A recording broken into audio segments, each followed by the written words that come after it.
Under processing কত দিন থাকে, ভিসা কেন ক্যান্সেল হয়? আসসালামু আলাইকুম প্রবাসীগ্রামী ভাইয়েরা, যারা কাতারে যাচ্ছেন এবং যারা চিন্তা করছেন যে কাতারে যাবেন, তাদের ছোট ছোট কিছু প্রশ্ন রয়েছে। আমার বিগত ভিডিওগুলোতে আপনারা বিভিন্ন ধরনের প্রশ্ন করেছেন, আর আজকে সেই ভিডিওগুলোর প্রশ্নের উত্তর নিয়ে আমি আপনাদের মধ্যে নতুন আরেকটি ভিডিও তৈরি করছি।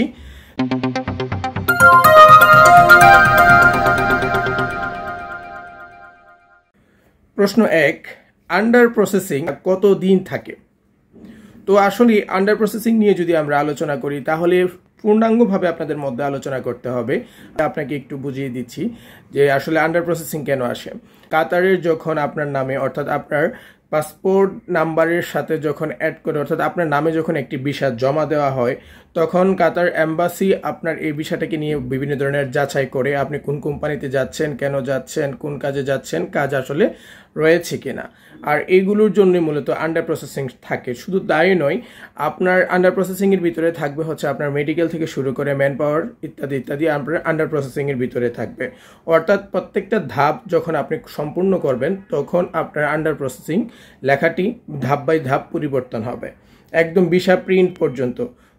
রেডি টু প্রিন্ট থাকবে, তো তারপরে হচ্ছে ভিসা প্রিন্ট থাকবে। ভিসা প্রিন্ট থাকা মানে হচ্ছে আপনার ভিসার সম্পূর্ণ কাজ সম্পূর্ণ হয়ে যাবে, আপনি যে কোনো সময় টিকিট কেটে চলে যেতে পারবেন। আন্ডার প্রসেসিং আসার পর ভিসা কেন ক্যান্সেল হয়? অনেকেই এই প্রশ্নটা করে থাকেন যে আমার আন্ডার প্রসেসিং ছিল, হঠাৎ করে আমার ভিসাটা ক্যান্সেল হয়ে গেছে, নিচে দেখাচ্ছে যে ক্যান্সেলড ভিসা। তো আসলে এই জিনিসটা কেন হয়? এই জিনিসটা হওয়ার পিছনে অনেক ধরনের কারণ থাকতে পারে। আমি প্রথমেই বলেছি আন্ডার প্রসেসিং যখন থাকে তখন একটা কোম্পানিতে কাজ আছে কিনা, কোম্পানিটা অথেন্টিক কিনা, কোম্পানিটা আসলে আছে কিনা কাতারের ভিতরে, এগুলো নিয়ে এম্বাসি যাচাই করে। আগে হয়তো বা করতো না, একটু সহজ ছিল, কিন্তু এখন করে। তো দেখা গেছে যে আপনার নামে একটি ভিসা ইস্যু হয়েছে, আপনি কাতারে যাচ্ছেন। তো কাতারে যাওয়ার পর নিশ্চয়ই আপনি বেকার বসে থাকবেন না। কাতার গভর্নমেন্ট এখন এই জিনিসটা খুব গুরুত্ব সহকারে দেখছে যে একটা বৈদেশিক কর্মী যখন কাতারে ঢুকবে তখন সে ঠিকভাবে কাজ করতে পারে কিনা। আর এই জন্য তারা কি করে, বর্তমানে যাদের ভিসা জন্য আবেদন করছে তারা আবেদন করার পর ওই এম্বাসি থেকে অনেক যাচাই বাছাই করে যে আসলে কোম্পানিটা অথেন্টিক কিনা, কাজ রয়েছে কিনা, কতজনের চাহিদা রয়েছে ইত্যাদি।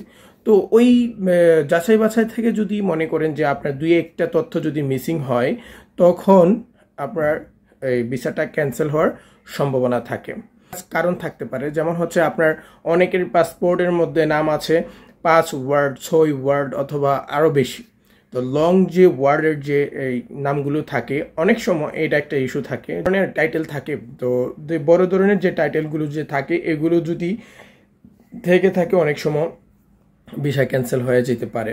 আন্ডার প্রসেসিং হওয়ার কত দিন পরে আমাদের ভিসাগুলো কমপ্লিট হয়, এই প্রশ্নটা অনেকেই করে থাকেন।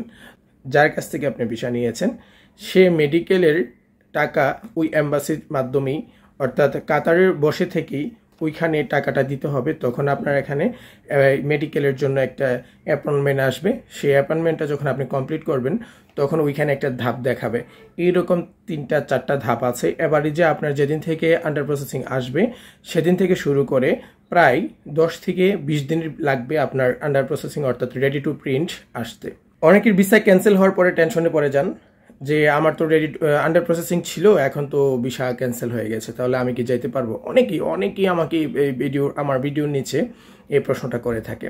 তো অবশ্যই যেতে পারবেন, টেনশনের কোনো কারণ নাই। কারণ হচ্ছে যাদের কারণে এটা ক্যান্সেল হয়েছে অর্থাৎ আপনি যার কাছ মাধ্যমে ভিসা নিবেন এটা তার টেনশন, আপনার টেনশন না। সে কেন আপনার ভিসাটা ক্যান্সেল হয়েছে, কি হয়েছে, সে কাতারে আছে, যে ব্যক্তি আপনাকে ভিসা দিচ্ছে সে তো অবশ্যই কাতারে আছে।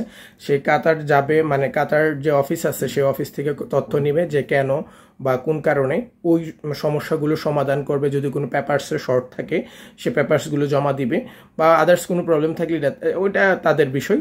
তো এটা হয়তো বা 3-5 দিন অথবা 1 সপ্তাহ সময় লাগতে পারে। তারপরে আপনাকে আবার যখন অনলাইন করবে আপনার বিষয়টা, তখন আপনার দেখবেন আবার আন্ডার প্রসেসিং চলে আসবে এবং ধাপ বাই ধাপ আপনি কাজগুলো চালিয়ে যেতে পারবেন এবং একটা সময় অবশ্যই চলে যেতে পারবেন। টেনশনের কোনো কারণ নেই। কারণ এই প্রশ্নগুলো আপনারা একটু বেশি করেছেন, অনেকে হয়তো বুঝতে পারছেন না, দুশ্চিন্তা করছেন। ভাবলাম আপনাদের মধ্যে আমি একটু শেয়ার করি কথাগুলো। তো ভালো থাকবেন, সুস্থ থাকবেন। যারা এখনো আমার চ্যানেলটি সাবস্ক্রাইব করেন নাই অবশ্যই সাবস্ক্রাইব করে দিবেন, আর এরকম নতুন নতুন ভিডিও পাইতে অবশ্যই বেল আইকনটি বাজিয়ে দিবেন। ভালো থাকবেন, সুস্থ থাকবেন। আসসালামু আলাইকুম।